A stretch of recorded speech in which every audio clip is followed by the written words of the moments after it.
Welcome to the special edition of the Stephen A. Smith Show. I call it a special edition because of who I am about to talk to. I am honored to have my next guest. He is the 48th governor of the Commonwealth of Pennsylvania. And obviously, we know he's sitting here with me in New Orleans because the Philadelphia Eagles played in the Super Bowl. I'm talking about the Pennsylvania governor himself, Mr. Josh Shapiro. How are you, sir? How's I'm doing everything? great. Great to be with you, Stephen A. I couldn't wait to talk to you because there's so many things to talk to you about outside of sports. We talked about our sports the other Yeah. day. And now here we go. We're going to get in your wheelhouse right now. And you've seen the president, the 47th president of the United States, Donald Trump, handing down an abundance of executive orders. And Yeah. that's something that we can get into in a little while. But the first order of business is his position that essentially the U.S. wants to take over Gaza. Yeah. What was your reaction when you heard that and when you saw him standing next to Benjamin Netanyahu, the prime minister of Israel? Why saying so? I thought it was an unserious proposal. hmm I thought it was a proposal that, if he actually carried it out the way he said he was, violates international law. I thought it was deeply disrespectful to the Palestinian people. I think it doesn't take into account Jordan and Egypt and how they're going to feel about it. And I thought it was wrong. Look, I want these hostilities to end. I want all these hostages home. hmm I'm someone who believes that there should be a two-state solution. I want the Palestinians to have a state that they can call their own. I want them to live peacefully side by side with Israel. I think what Donald Trump did was make that harder. And again, I thought it was really unserious and unhelpful at this time.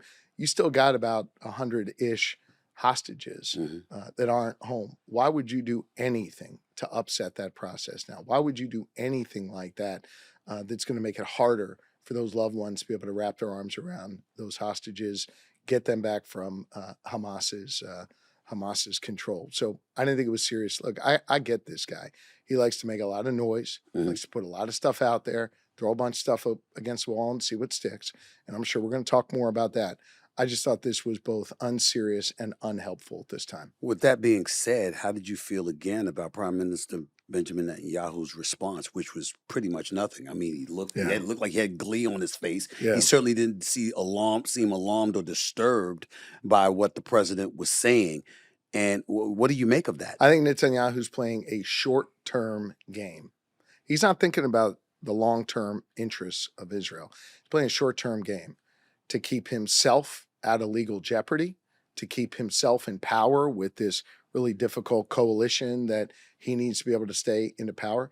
I think if you're taking a long-term, sober look at Israel's safety and security, you need to figure out a way for the Palestinians to, look, drive Hamas out, drive terrorism out, of Mhm. course, but have a stable home where they can focus on their economic goals, their educational goals, their other goals as a nation. And that is going to create more peace and stability in the region. And I don't think Netanyahu thinks about that at all. He's just trying to look at his short-term interests. Why do you believe he doesn't think about that at all? I would surmise, it's just a guess because I certainly don't know as much as you, but I would surmise that one of the reasons he may have short term thinking is because when we think about what Hamas did last October Yeah. 7th, and how they ravaged through Israel and kidnapped and murdered Awful. people and whatever, Awful. absolutely awful, no Awful. excuse for it. That was on Benjamin Netanyahu's watch. Correct. And I imagine there are a plethora of people in Israel that are not very fond of him and the job he has done Right. because they point the finger at him for that. Yeah. Could that explain your assertions about his short term That's thinking? why I'm saying short term. The moment this war is over, which, look, God willing, this war is going to be over tomorrow. Mhm. We want all these hostages home. We want the violence to end. There's going to be a whole lot of questions about why didn't he know on October 7th? Or what did he know and what did he ignore? His trial for corruption charges gets back going. He's going to have to answer to the 62-ish, 64-ish, whatever he's got now, members of his coalition as to what the best path forward is. As long as there is continued fighting, as long as there is continued what I would describe as chaos within his ranks, he's able to be protected.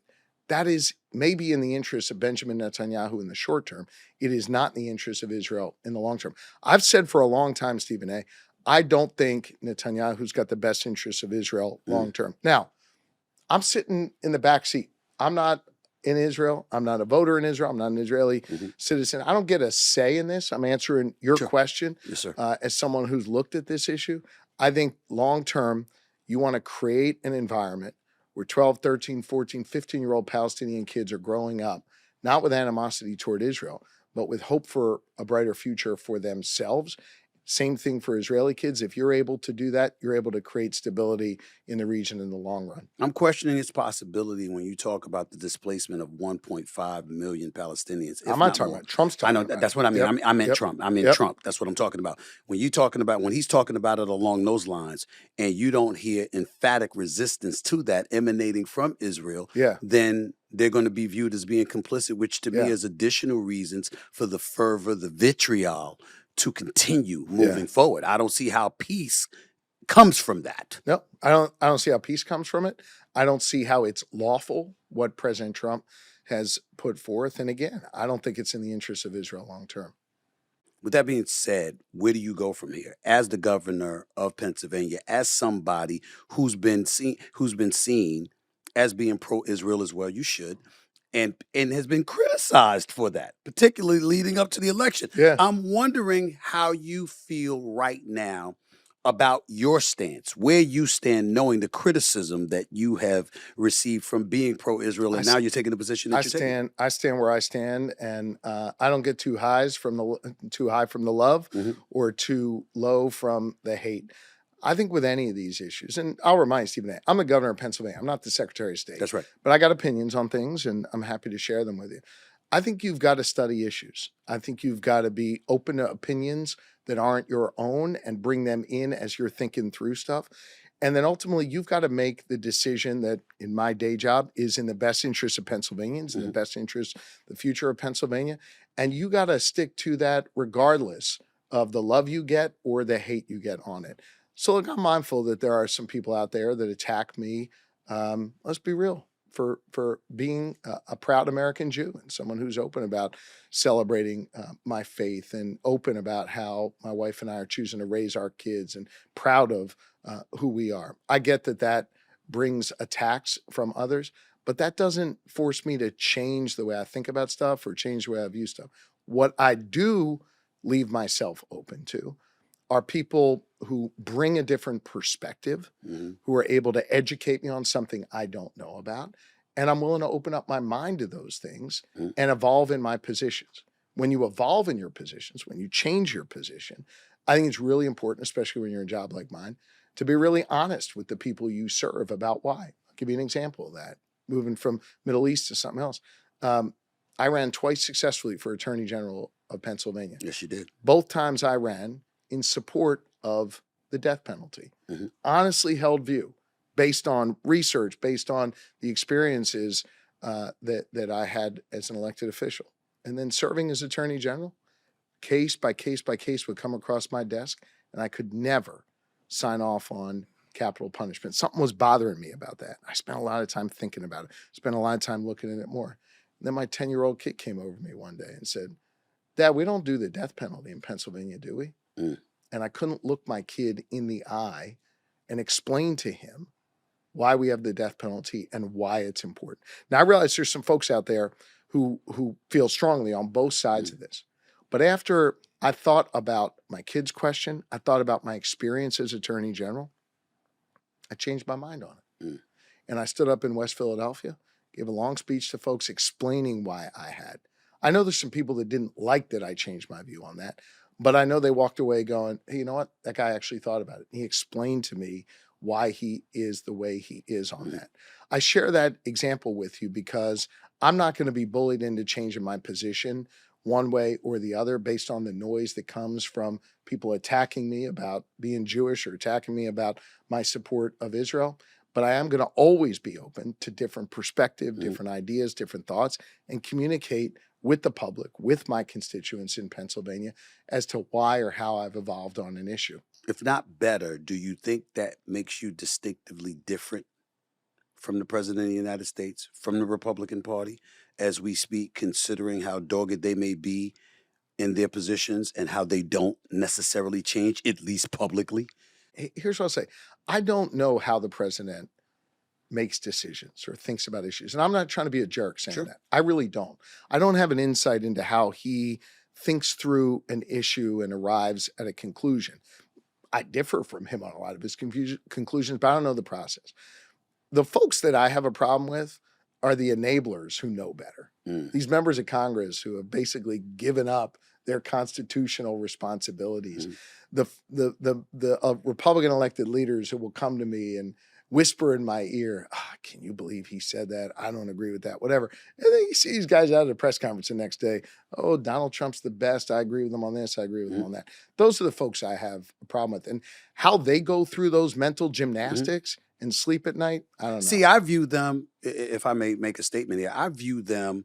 It's your show. You get to make whatever statement I you mean, want. people use derogatory terms, gutless or whatever, and I say, okay, but to me, they are scared to death. Yeah. Because this is a man that has proven he will get you out of office. And if you're addicted to power and influence, and it comes from sitting in one of those seats in the House of Congress, you're going to do everything you can to hold on to what you have. And that's why they capitulate. Look at Ted Cruz. He talked about his wife. Look at Marco Rubio. How he maligned Marco Rubio. Now he's the Secretary of State. I mean, look at some of this stuff. Profoundly weak people.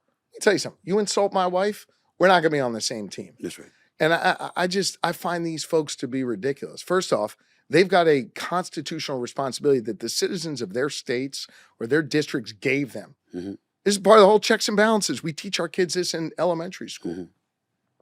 Fact is, they have given up on that. And this isn't about issue A or B, right? We can debate these issues, whether we agree, disagree.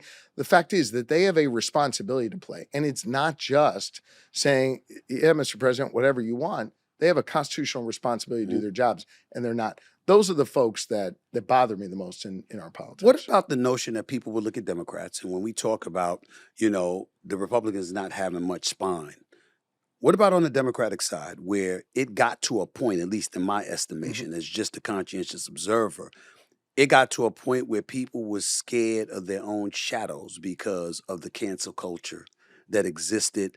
And a lot of people obviously believe that the Democratic Party provoked that level of thinking.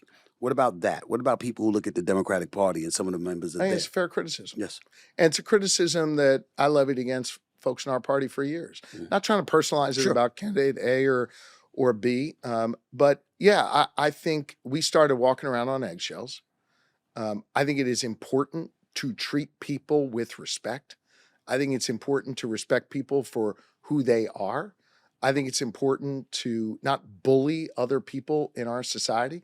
But you can't go to such an extreme that you end up talking past folks and you end up not actually being able to listen to people and the feelings they have, the emotions they have, the desires they have, because you feel like you have to follow a certain set of rules or practices.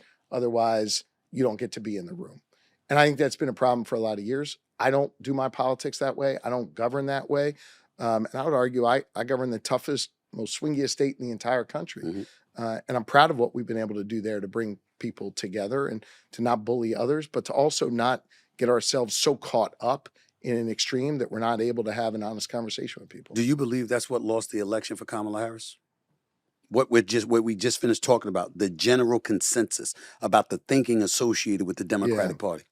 I mean, look, I'm not going to duck your question, but I'm going to say, like, I'm not a pundit here. And I get that, like in sports, you lose a game on Sunday, you got to spend time on Monday trying to figure out what happens. So when you start practicing Tuesday for the next game, next weekend, you're better, right? And I get that there's going to be folks doing that analysis. And I think that is a fair question you are asking that can be part of the analysis. But I think that this has been years in the making. I've seen it in rural communities in Pennsylvania, where, by the way, I did quite well as a Democrat running in those areas, where Democrats stopped showing up, stopped treating our farmers with respect. By the way, our farmers maybe do the most noble work in society. They feed our neighbors, right? National Democratic Party, for a lot of years, started defining success as having a college degree. Let me tell you something, Stephen A. 62% of Pennsylvania adults don't have a college degree. So if you're one of those 62%, you look at the Democratic Party. This is years and years and years in the making. And you're being told, well, success is defined by something you don't have. All of a sudden, you're going to start to say, are those folks really for me? I've tried to govern differently. Hell, my first day in office, I signed an executive order doing away with the college degree requirement to work in the Commonwealth of Pennsylvania. Wow. 60% of the people I've hired in Pennsylvania don't have a college degree. We're better for respecting people from all different walks of life. I think our party for a lot of years started getting away from that. Now, the answer, part of it is that Monday morning analysis you got to do after you lose a game, Sure. lose an election. That's fair.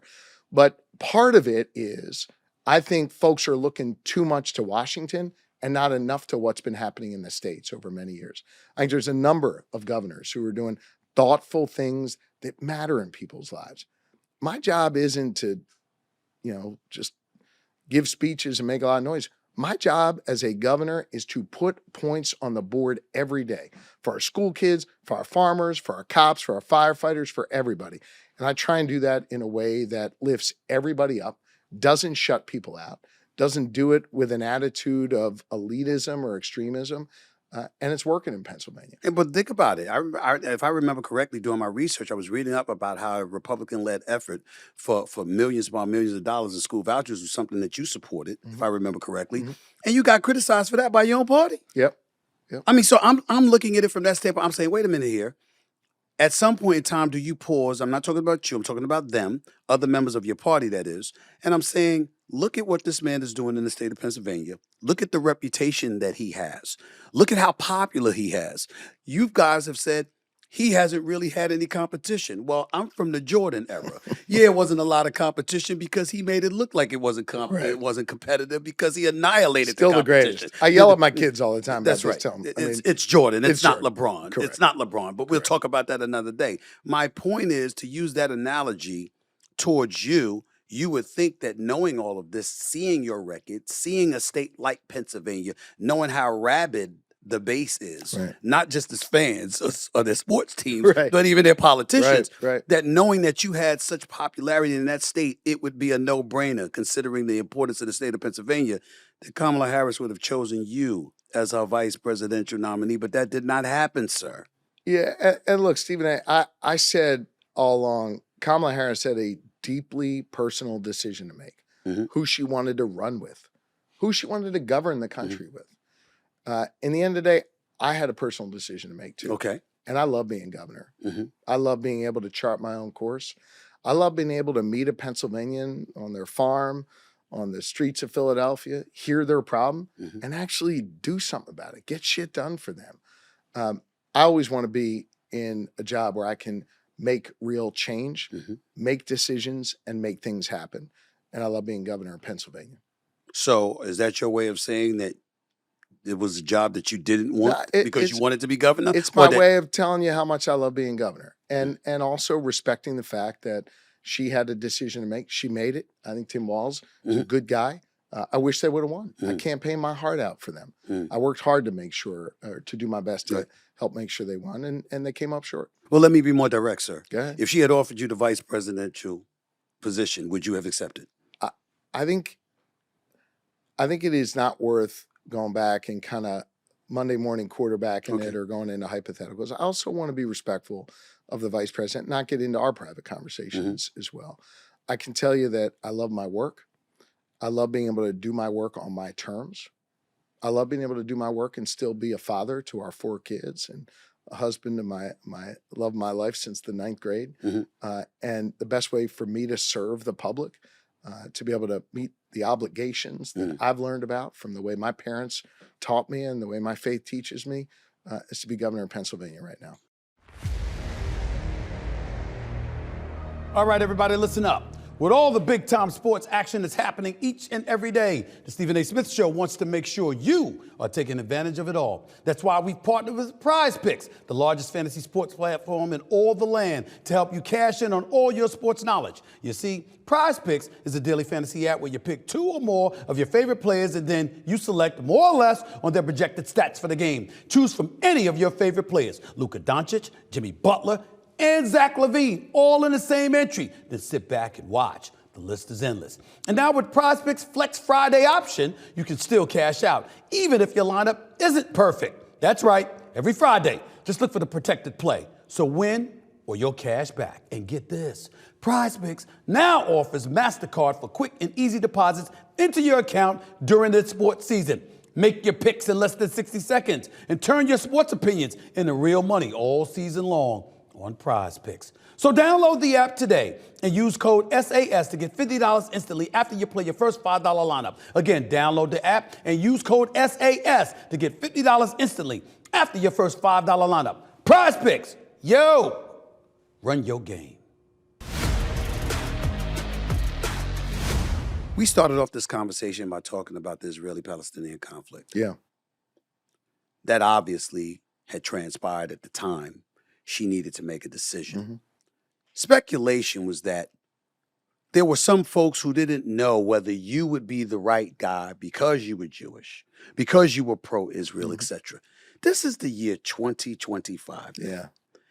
And yet we're weeks removed from that still being mentioned as a concern. What does that say to you about the state of America right now? That is still a concern in some people's eyes. I heard a little bit of that noise. I know there's a lot of noise online about that. I don't really pay much attention to that. But I got to tell you, man, when I travel across Pennsylvania, and I think we can agree, the ultimate swing state, right? Yes. You want to be president of the United States, you're Donald Trump, Kamala Harris, you got to win Pennsylvania. I got to tell you, I go across the state, and folks open up to me about their faith because I'm a person of faith. Mm-hmm. I find that it allows me to have a greater connection with my constituents, with my fellow Pennsylvanians. I find that it is a value add, not a divisive thing. Remember, I'm literally someone who has followed in a line of leaders of Pennsylvania. I followed William Penn, a guy who created the Commonwealth of Pennsylvania as a place that would be warm and welcoming for all, people of all faiths. Now, I'm not sure Penn ever imagined there'd be a Jewish governor, right? But I think that's a spirit that we have always had, that we're a place that's tolerant. We're a place that's welcoming. And so, yeah, I know there's a lot of noise that was surrounding that, in our national politics, but my experience when you're actually out talking to folks, when you're out engaging with them, is folks are really good and honorable and decent. They may not worship the way you do, but they appreciate that you're a person of faith, that you're grounded in something, and it gives them something to connect with you on. Is it fair to say that the Jewish community shares exactly what you just expressed? Because we've been hearing a lot about anti-Semitism. And one of the things that I point to is that I'm not Jewish. I can't stand when people who are not black try to tell black people about what they're experiencing. It gets on my last nerves because you don't know. But I will tell you, as a black individual, I'm not Jewish. You would know better than me. When we hear anti-Semitism, how real is that issue in this day and age? Anti-Semitism is on the rise. Okay. That is an empirical fact. I still think the vast majority of people are good and decent and respectful. But it is true that it is on the rise. I think that there are a number of reasons for that. But one that I think has been driving a lot of this is the fact that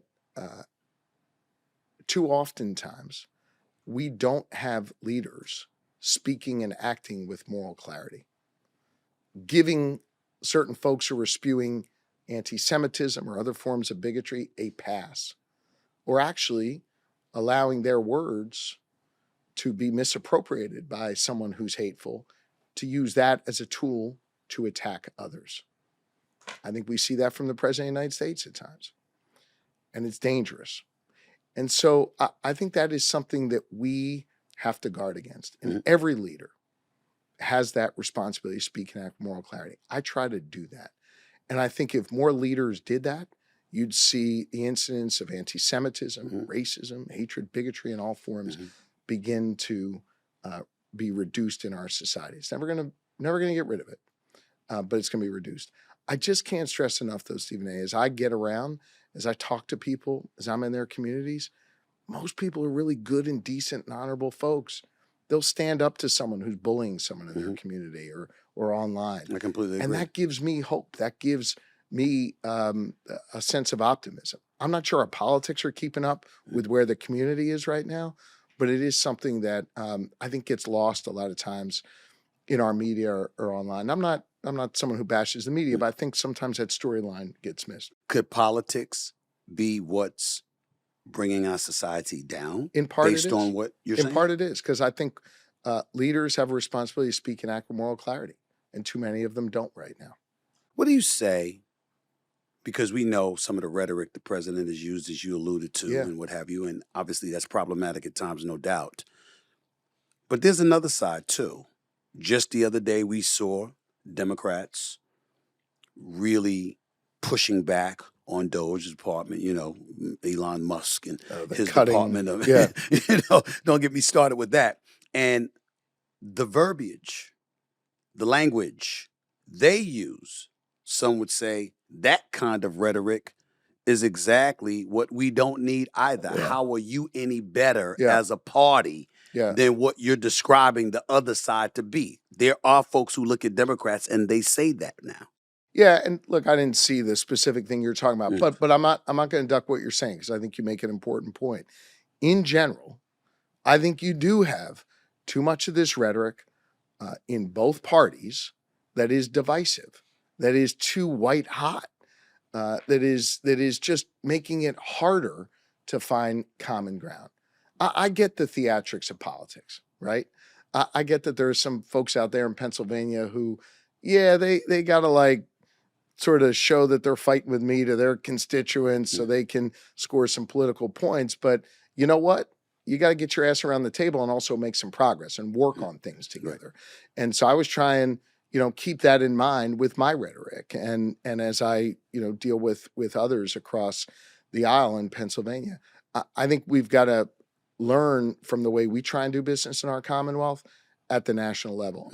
I don't think that kind of rhetoric, no matter what party's engaged in it, is helpful. And it further divides us.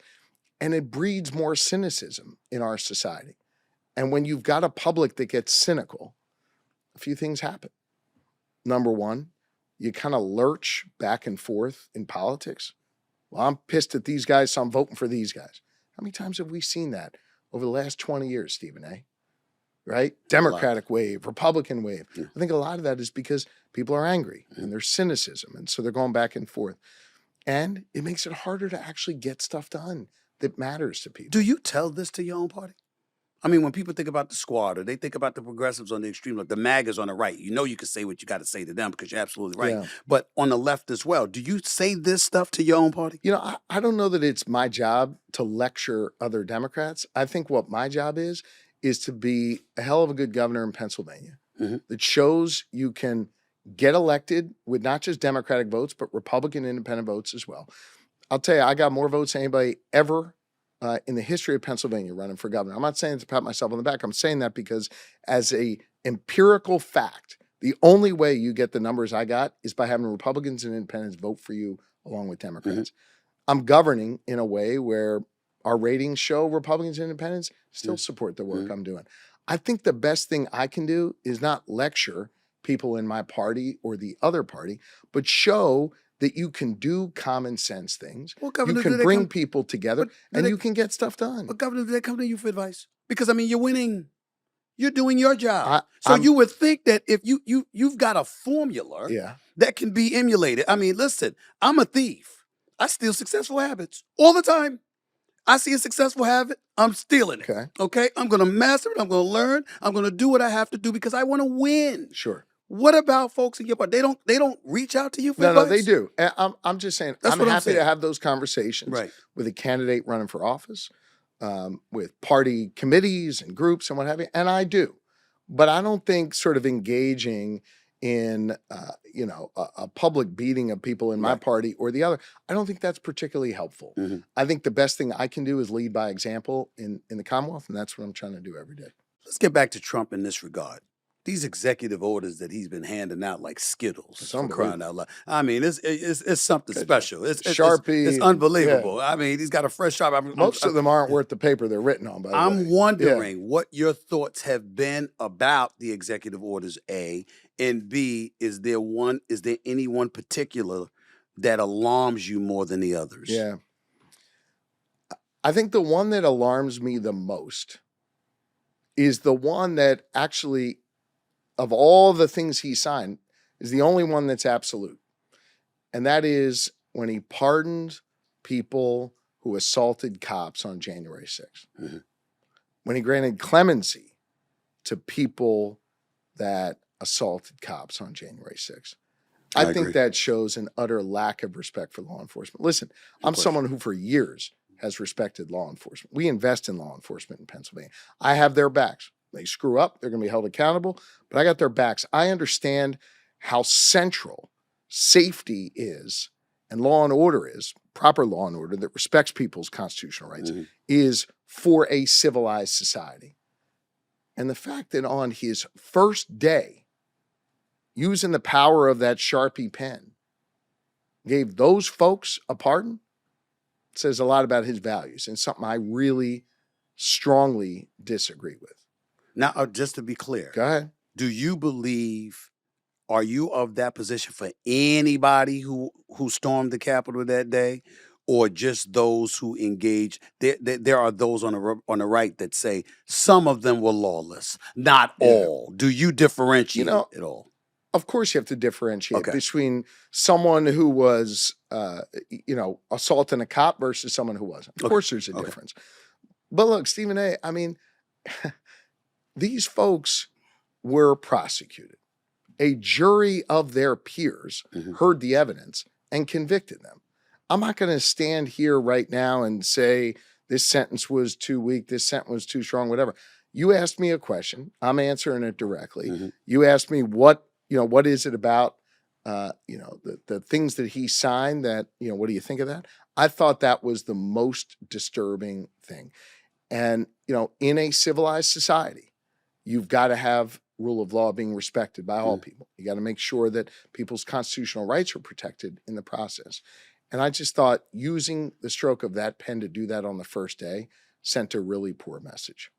Department of Government Efficiency. It was created. It was not something that was in existence before Trump got there. Your thoughts about its existence and a non-elected official like Elon Musk running it? Well, look, I'll just tell you, in Pennsylvania, I've worked my tail off to cut costs, put money back in people's pockets. I've cut taxes 5-6 times. I've proposed in my most recent budget to cut taxes even more. We're trying to make childcare more affordable, help seniors stay in their homes, help our small businesses. We're trying to bring down the cost of goods and services to put money back in people's pockets. And one of the ways we are doing that, and also still being able to invest in our schools, in public safety and economic development, is by eliminating wasteful spending in Pennsylvania. So I'm all for eliminating wasteful spending. And I'm glad they've got a crew that's looking at that. Now, I mean, I kind of have to laugh. This goes back to the beginning of our conversation about members of Congress. Right. I mean, this money doesn't just go out willy-nilly. The way it happens is members of Congress vote for these appropriations bills, and a president signs it into law. So those members decided, hey, they want $1 million going to the Stephen A. Smith Society or whatever. And then to not actually spend that money and have the members of Congress that supported it not stand up and say, wait a minute, we got some constitutional responsibility here. We sent that money out. That to me is a little crazy. Right. So yeah, I think we should be cutting back on wasteful spending. I think you got to go through a legal process to do that. I am glad the Trump administration is looking at it. I think we've been wasting too much money for too long. And it's not dissimilar to the kind of work we're doing in Pennsylvania to cut costs. Your thoughts about his position on diversity, equity, and inclusion, DEI, being completely eradicated and eliminated. Your thoughts? You referenced before all the EOs he signed, executive orders he signed, and a whole bunch of them have to do with so-called DEI. Yes. It seems to me that they're using that as an excuse for everything, from the horrific plane crash in Washington, D.C., to the fact that they do not have a plan to do the one thing that people really wanted Donald Trump to do, which is to cut costs in our communities. I haven't seen any EOs about making eggs any cheaper. That's right. Stephen A., I don't know if or you milk, have. or gas. Or milk or gas or any Right. of these other things. So I'd like to see him focusing on that. when it comes to this issue of DEI, you didn't kind of ask me this directly, but I do want you to know where I am on this. I Okay. mentioned William Penn before, Yes. and I take very seriously my responsibility as a governor that we have a place that is warm and welcoming for all, that respects all people, no matter what you look like, where you come from, who you love, who you pray to, that doesn't pit one group against the other, and that respects people for who they are and doesn't make people feel guilty for who they are. I've never thought that DEI should be vested with one employee or one office. I think it is a mindset of respect for all, of acknowledging our shared history and making sure that opportunity is available for all Pennsylvanians, in my case, or for all Americans. What I don't like about what the president's doing is he uses these Sharpie signed executive orders to bully other people. And I think that's bullshit. If you're a president, you're a governor, you're a mayor, you're a leader of a community, you got a responsibility to lift everybody up, not talk certain people down, not pit one person against the other. That makes everybody's life less safe, and it's bad for our society. Let me share my position with you about DEI real quick to see if you agree. What I've said publicly. DEI, what I don't like about what I've seen the right doing since Trump has gotten into office and signed these EOs is that you're making the claim that anybody associated with DEI was unqualified, incompetent. And I said, first of all, that's wrong. But secondly, and most importantly, as was the case with the Rooney Rule in the National Football League, as was the case with affirmative action, we're just going to ignore why it was put into place to begin with. We're going to ignore the origin of its existence. It existed because there was unfairness and inequities that were being practiced. Right. And it needed to be addressed. That's why the programs came into play to begin with. So it seems like we have a segment of our society that wants to ignore the reality of. So I'm talking about our shared history. We That's have to right. understand that. And you got to be building a society where everybody's got opportunity. Not where you're pitting one against the other, but where everybody's got opportunity. That's what I'm trying to do in Pennsylvania. And also trying to make clear that, you know, when a Black-owned business does well in my Commonwealth, it doesn't mean that that small business next door owned by someone who looks like me has to do worse off. This is not a zero-sum game. We can lift everybody up. One of the things I'm most proud of is the work we're doing to bring a high-quality education to every zip code in Pennsylvania, right? We got to make sure that a child that looks like me has a shot and a child that looks like you has a shot. And we shouldn't be pitting those kids against one another, either in the way we teach them or in the way we fund their schools. Immigration. I have to confess to you, I'm liberal in my thinking. I'm a fiscal conservative and a social liberal. I've always been that way, even though I mostly vote Democrat. Here's the deal. I'm looking at his position in closing the borders, and I must say, I could not disagree with him because of Biden, President Joe Biden, opening the borders when he took office. And I took into consideration Barack Obama.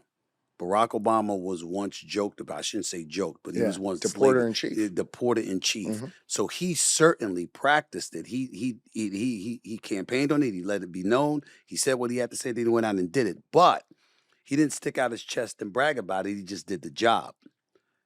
I'm looking at Biden, and you come into office, you know, after he departs, 4 years after he departs. Trump has his administration for 4 years. Then you come into office.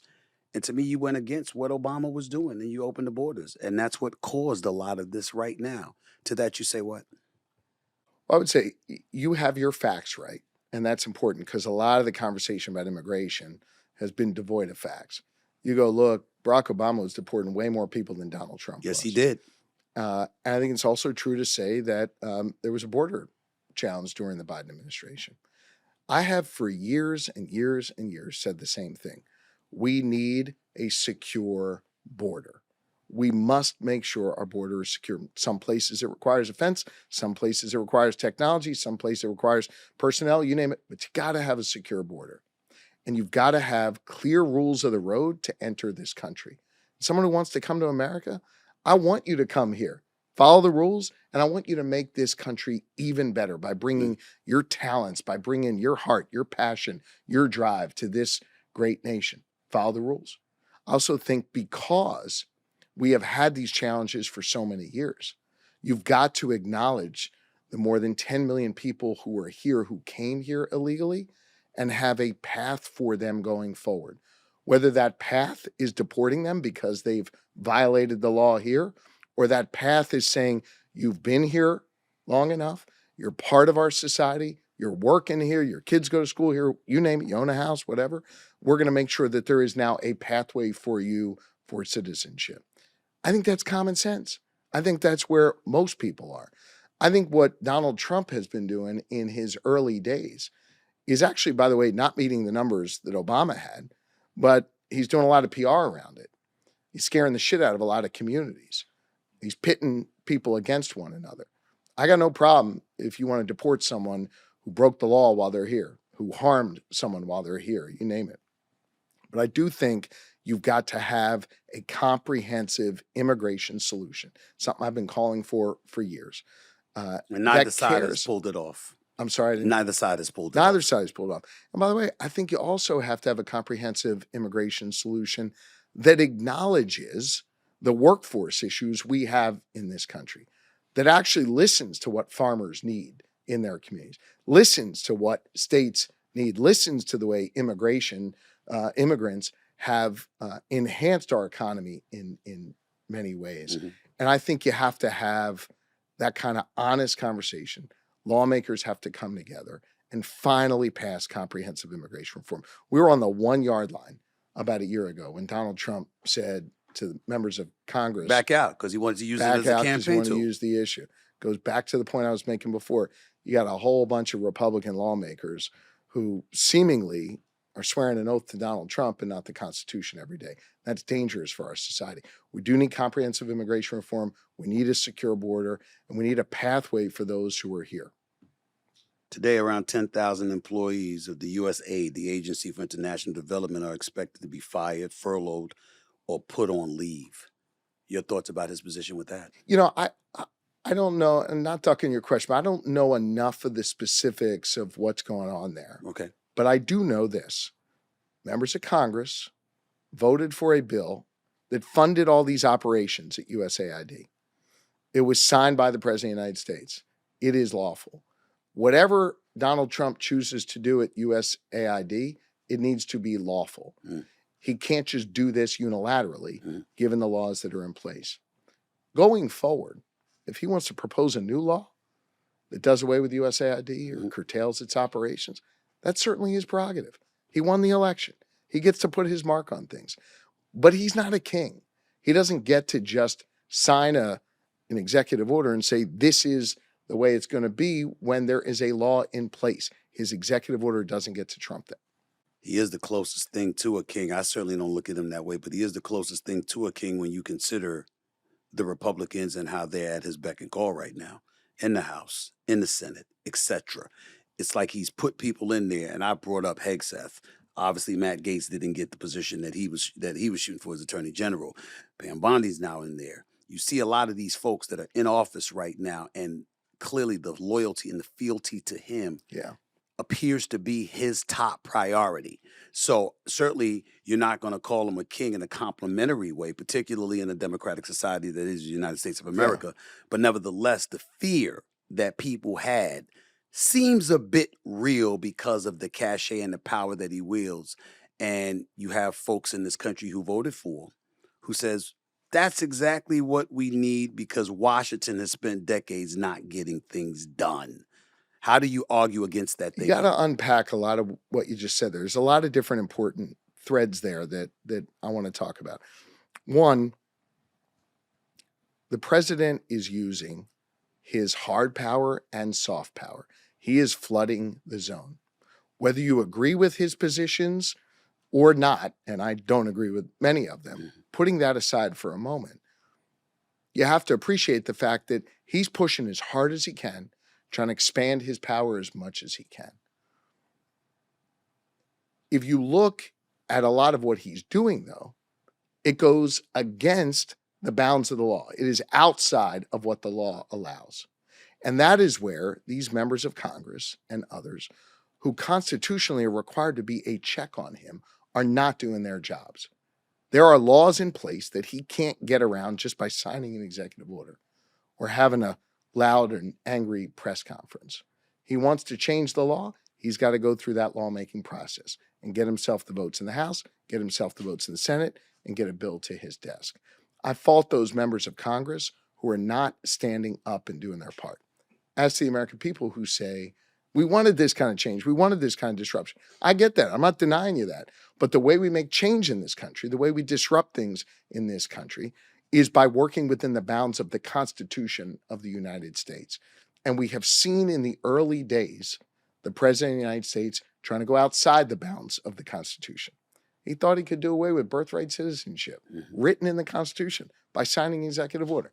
A court slapped him down immediately. He thought he could freeze federal funding that had been duly appropriated to the states. Quickly, there was an injunction put in place saying he couldn't do that. So I guess, look, I don't blame the guy for trying to expand his power, right? I don't agree with what he's trying to do. The folks that I've got a real problem with are the people who constitutionally are required to stand up to that who aren't. What's the Democratic Party going to do about it?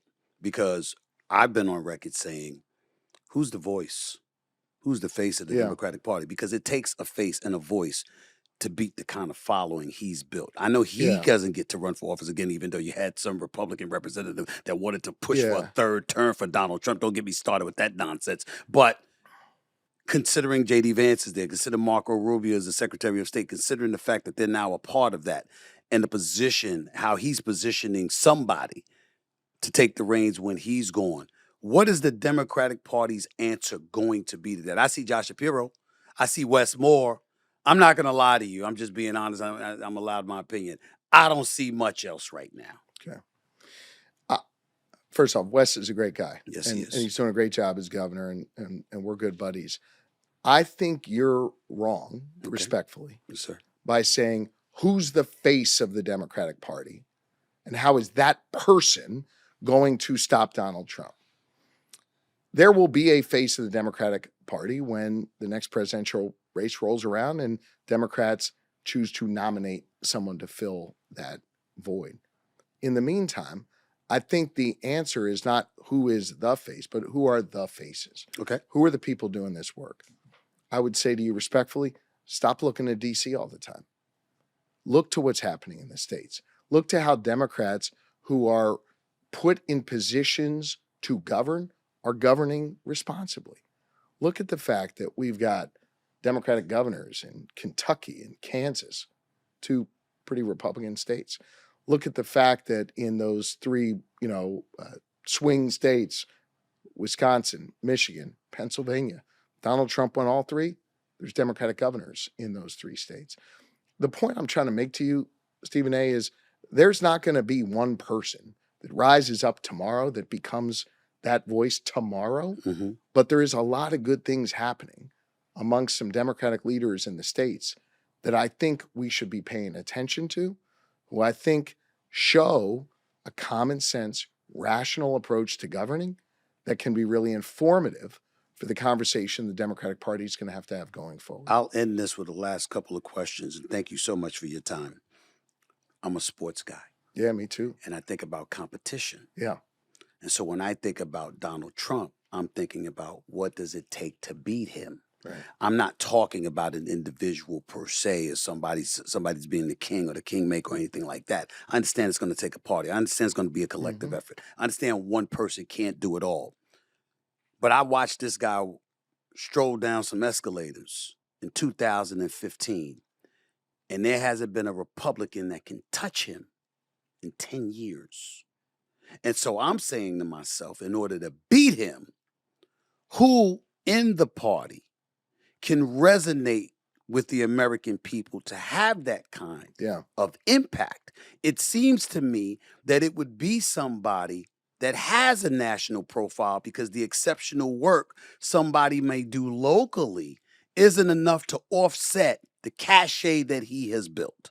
That's where I'm coming from. He has no doubt been a dominant force in our politics for the last 10 years. my kids' sort of awareness of politics in their early years in life are going to be shaped by Donald Trump. I don't think that's a particularly good thing, but it's the reality. And he has certainly taken over the Republican Party. Now, he's not running again. Nope. And there will be a backlash to the way in which he is governing, the fact that he hasn't brought costs down, the fact that with some of the things he says, he actually potentially makes us less safer around the world. I understand people want disruption, but when they begin to see the effects of that disruption on their lives, there will be a backlash to that. Let's take tariffs as one example. I was going to bring that up. He proposed to put a 25% tariff on China. Our two biggest trading partners, Canada and Mexico. Yes, right. That means you're paying 25% more for most of the stuff you buy. He promised to lower costs. That's going to raise costs. There's an effect to that. Now, he walked that back like he does most things, but we'll see if he actually goes forward with that in 30 days. My point to you is there will be a backlash to that.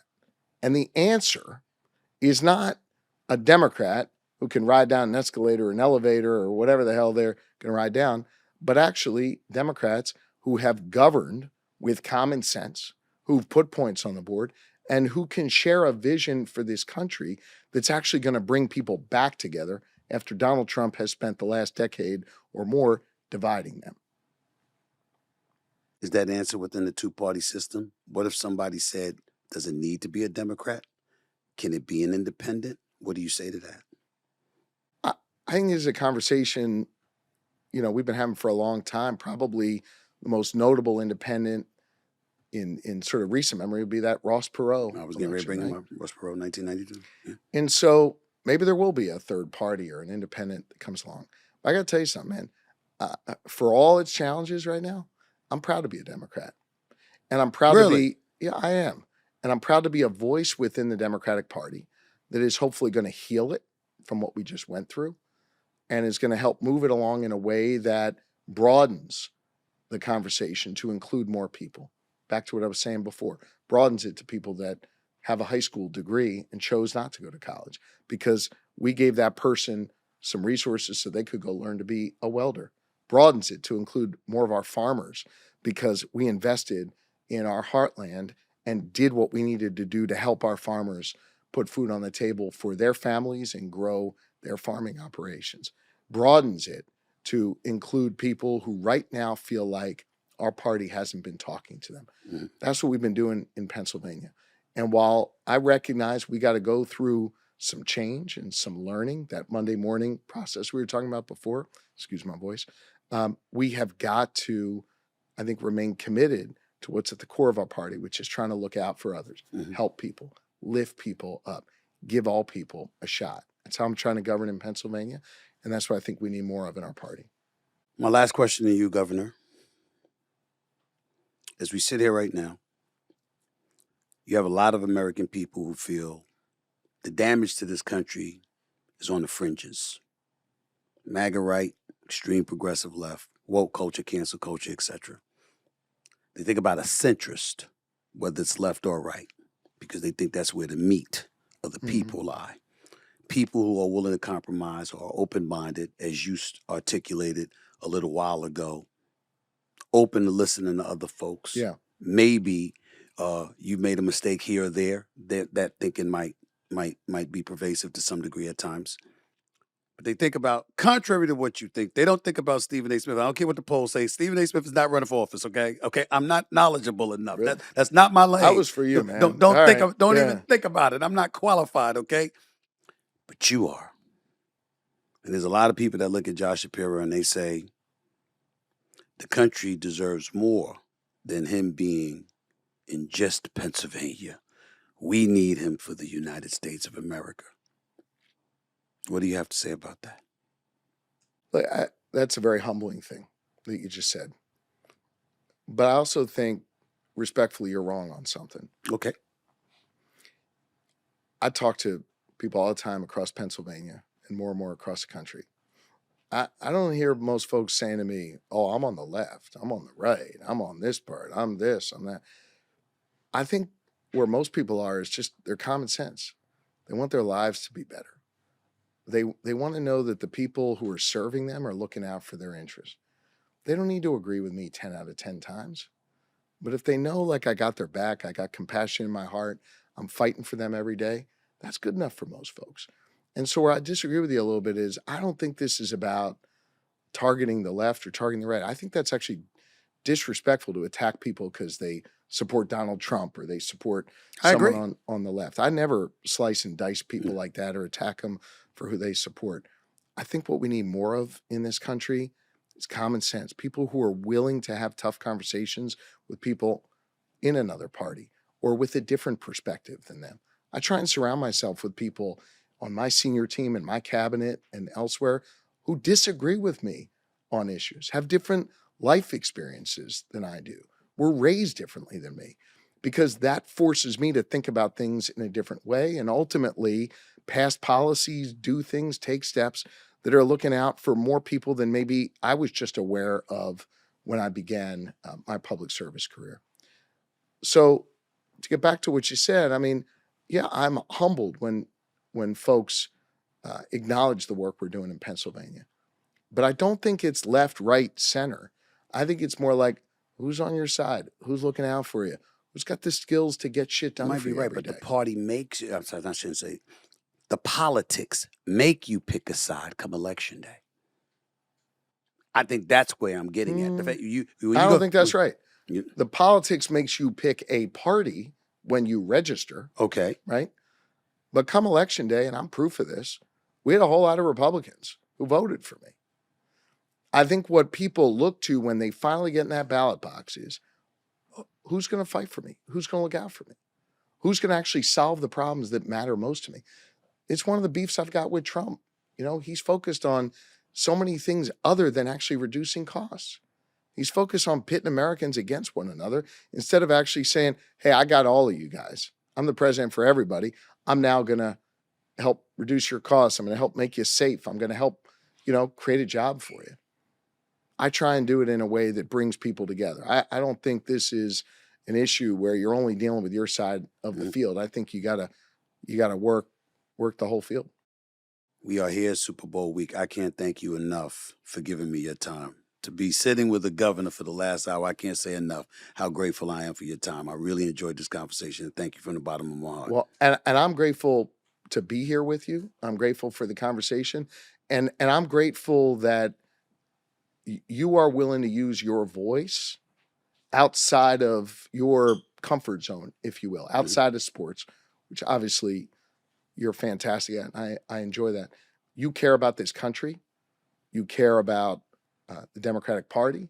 And I may not like everything you say, but you're kicking people in the ass and forcing people to think about things a little bit differently. And I appreciate that about you. And it's an honor to be here with you, Stephen. Thank you so much. Anytime. I'm always here for you. Thank you so much. Appreciate it. The governor of the Commonwealth of Pennsylvania, Mr. Josh Shapiro, right here with Stephen A. Smith. Wow. It was a privilege, y'all. Anytime you get to sit down with a governor of a state, particularly a state as formidable as Pennsylvania, what can you say? Josh Shapiro, in a lot of people's eyes, should have been the vice presidential nominee for the Democratic Party. Had he been the vice presidential nominee, who knows? It might have spelled more success for Kamala Harris, but that didn't happen. And so we move on. Who knows what the future is for him, where the future potential lies. But one thing you know, just listening to him, hearing how he thinks, there is no doubt that if he isn't, he certainly should be a prime candidate for the presidency of the United States of America in the year 2028. We shall see in the years to come. I don't think this will be the last time you'll be hearing from him. It's certainly not the last time I intend to hear from him. And by the way, all of us should want to hear more from him based on the things that we heard him say today. That's it for this edition of the Stephen A. Smith Show. I hope y'all enjoyed that conversation as much as I did, because I loved it. And I'm hoping to have more of it. Until next time, everybody, it's Stephen A. signing off. Peace and love.